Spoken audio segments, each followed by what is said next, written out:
Hi guys, আমরা চলে আসলাম ছোট ভাই বাচ্চা সবাইকে নিয়ে আমাদের সেই গোপালগঞ্জের ঐতিহ্যবাহী শতবর্ষী আম গাছে। আপনাদের সবাইকে আমন্ত্রণ থাকলো, আপনারাও আসবেন।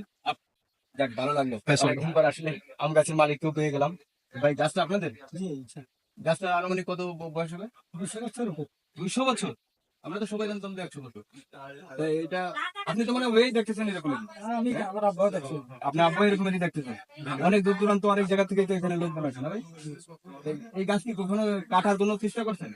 না, আমরা সেরকম চেষ্টা করিনি। বা কাটা মনে হয়, আমার মনে হয় কি যেটা ধারণা, গাছটা কাটাও যাবেন কোনো প্রবলেম টবলেম থাকতে পারে ভাই সময়। কথা বলে গেছে, নিষেধ করছে আমাদের বাবা। আপনার নাম ভাই? সিরাজ শেখ ভাইয়ের নাম। তো ভালো থাকবেন ভাই। কি সৌভাগ্য দেখেন, এটা এই গাছেরই আম, কেবলমাত্র পড়লো, একদম পাকা, খুব মজা।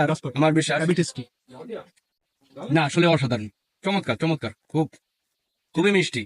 ভাগ্যে ছিল তাই খেলাম, অনেকেরই ভাগ্যে। হ্যাঁ, এই গাছেরই আম।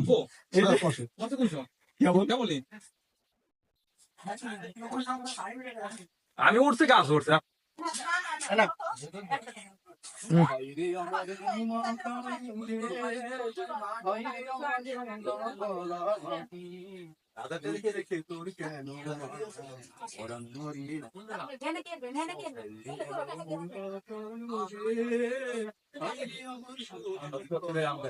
ভাই, সবাই দেখেন আর অনুভব করেন, কি দেখেছেন দেখুন।